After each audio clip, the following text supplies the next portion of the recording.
ગુજરાતમાં એક પછી એક એવી ઘટનાઓ બની રહી છે કે જેમાં અધિકારીઓની ભૂમિકાને લઈને પ્રજામાં અનેક સવાલો થઈ રહ્યા છે અને હવે તો પ્રજાના પ્રતિનિધિઓ પોતે ખુલીને બહાર આવ્યા છે અને અધિકારીઓ પર ગંભીર આક્ષેપો કરી રહ્યા છે।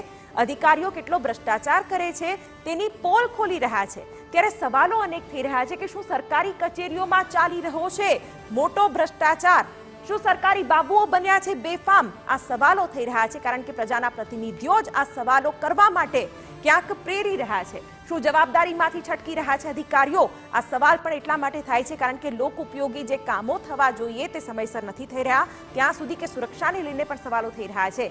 શું રાજ્યમાં ચાલી રહ્યું છે અધિકારી રાજ? એ પણ સવાલ ચોક્કસથી થઈ રહ્યો છે કારણ કે ઘણીવાર રાજકારણીઓ કહી ચૂક્યા છે કે અધિકારીઓ કહ્યામાં નથી, ત્યારે ક્યાંક આ અધિકારી રાજનો સંકેત છે કે નહીં એ પણ સવાલ। કેમ અધિકારીઓથી ત્રાસ્યા છે ધારાસભ્યો? શું ધારાસભ્યો જે પ્રકારના સૂચન કરે છે અધિકારીઓ એ સૂચનો પાળતા નથી, ક્યાંક ઊણા ઉતરે છે તે પણ સવાલ થઈ રહ્યો છે।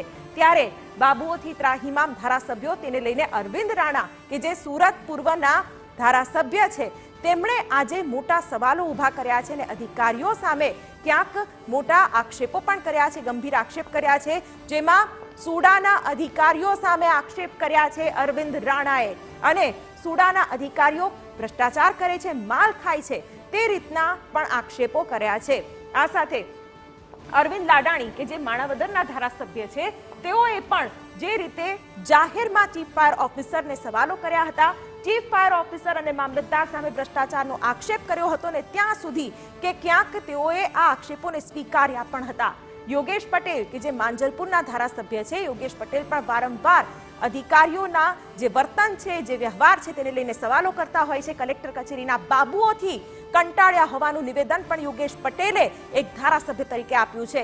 કેતન ઇનામદારનું નામ પણ અહીં સામેલ થઈ શકે કારણ કે સાવલીના ધારાસભ્ય કેતન ઇનામદારે પણ વારંવાર કહ્યું છે કે અધિકારીઓ કોઈ પણ પ્રકારે ગાંઠતા નથી, પ્રજાના કામો માટે રજૂઆત કરીએ છીએ તો પણ કાને ધરતા નથી, જમીનો પચાવી પાડનારાઓથી પરેશાન હોવાનું પણ કેતન ઇનામદાર કહી ચૂક્યા છે।